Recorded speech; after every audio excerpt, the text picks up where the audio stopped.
Well, we took a drive out of town and end up at this lake. We're going to try fishing it. There's a lot of snow on it and it hasn't been plowed in a while, so we put it in four-wheel drive and went as far as we could.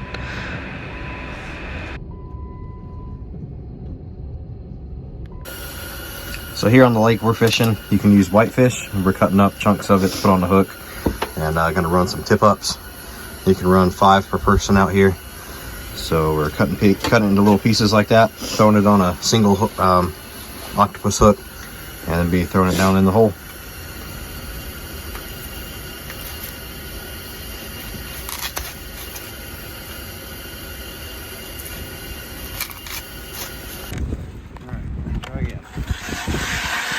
Well, apparently it's been cold out here on this lake because the ice was really thick and we barely made it through with the auger.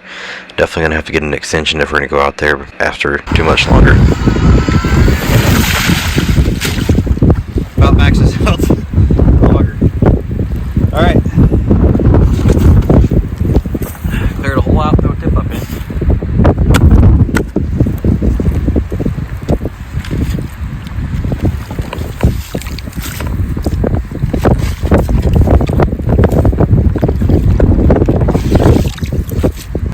We're going to be running tip ups. This is my first time actually doing it and catching fish, so that was kind of cool.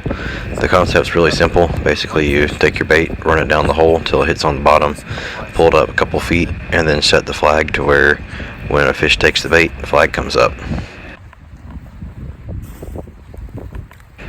From what I've heard about this lake, we want to set our lines in about 20 to 30 feet of water.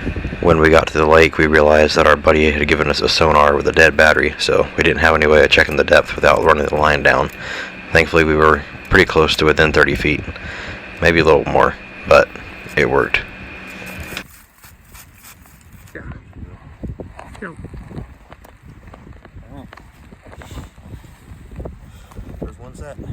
After getting the last tip up put out, we headed back towards the tent and saw a flag up, so of course you have to stop and get the fish off. He turned out to not be a super big fish, but definitely eating size, and with as deep as he took the hook, we're going to have to eat him anyways. Isn't that super big? Alright, we're back in the tent. We got one burbot, not a big one, but definitely a good start. And got the heater going. Dylan's over here. We're gonna heat up some water and have some freeze-dried meals.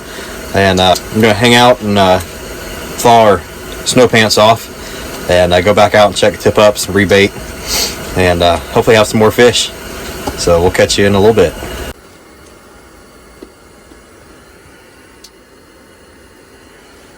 Well, food's done, so I'm gonna eat some dinner. Then we're gonna walk out and check the lines here in a minute. Haven't caught anything on these yet, but we'll see what happens. Not really expecting to, but you never know. Something could bite. That'd be cool. But anyways. It's a little bit windy out here. Real cold on the old fingers.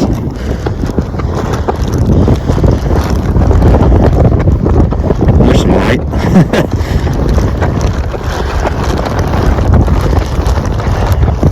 So we're just walking out here to check the tip ups, see if we got anything. We're not seeing any flags.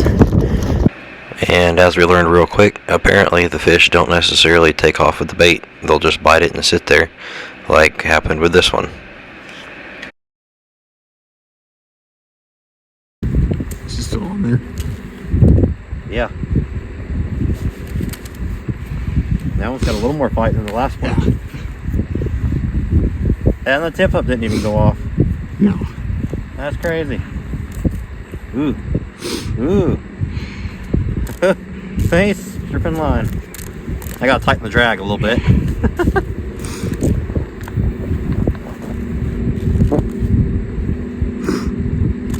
Wow.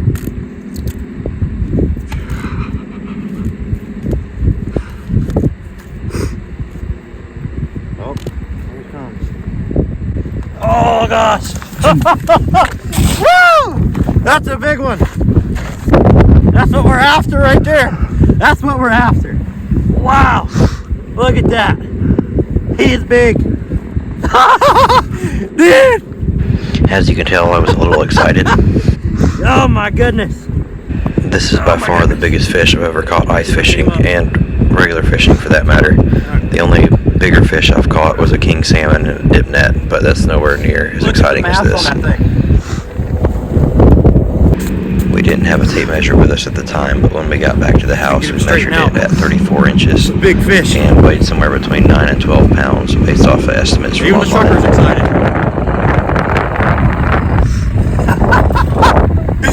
Yes! Well, it's getting late. We're gonna head out and get the tip ups pulled up. We packed everything else up. Zeep's sitting there warming up, so that'll be good to get into when we get back. We're gonna start at the last one and start pulling on our way back, unless we see a flag up on the way in. So that's what we're gonna do and head back to the house. Had a good time so far too, but we're not done yet. So we'll see. Well, we didn't catch any more, obviously. So I'm at the house now. It's 12:30. I woke Jordan up so she can see my big fish. And so I'm gonna get this thing cleaned and go to bed. Gotta go to work in the morning. So it's gonna be a late night, but this is a lot of meat and a very big fish. So it's pretty awesome. I'm very thankful for that. The Lord was good to us tonight, and had a good time with Dylan. So we're gonna get this cleaned, go to bed, and probably make some of this tomorrow. This will be a few meals, I think. So that's pretty awesome. We ended up getting enough meat off of this to make 3 meals, and still have leftovers after each one for the next day for work. So that was a big deal.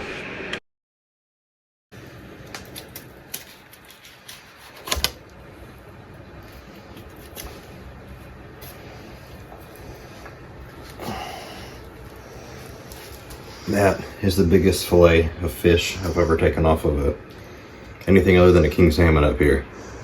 That is huge. That's huge. Alright. I went ahead and cleaned the smaller fish out on the ice, but I wanted to wait till I got home to clean this one so I could show Jordan and actually see it in some good light and get some pictures of it.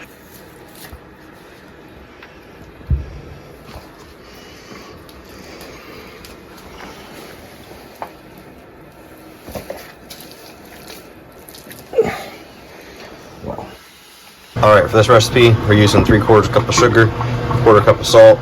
I've got our burbot cut up here. We're going to be dissolving it in the water here.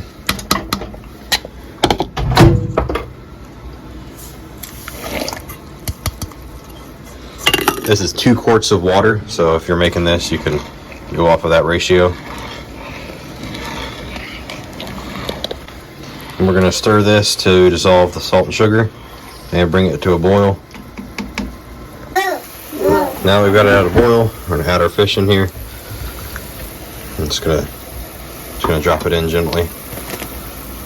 The temperature should chill the boiling down. I'll put it all in there. It's supposed to sink, which it's doing.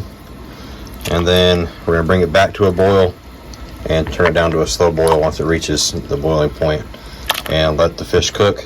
And once it floats, then it's finished. Alright, it's back up to a slow boil, and some of this meat's starting to float. So we're going to pull that off and put it on a paper towel on a plate to dry off and cool. And there's the finished product and ready to eat. For this, we're melting butter. We'll dip the fish in, and it's usually really good. Jordan made some sweet potatoes for dessert, and we're going to eat some dinner. Well, if you enjoyed that, be sure to hit that like button and subscribe to follow along for our next adventure. And while you're at it, check out the other videos we have on our channel and explore Alaska with us. Thanks for watching, and we hope you have a blessed day.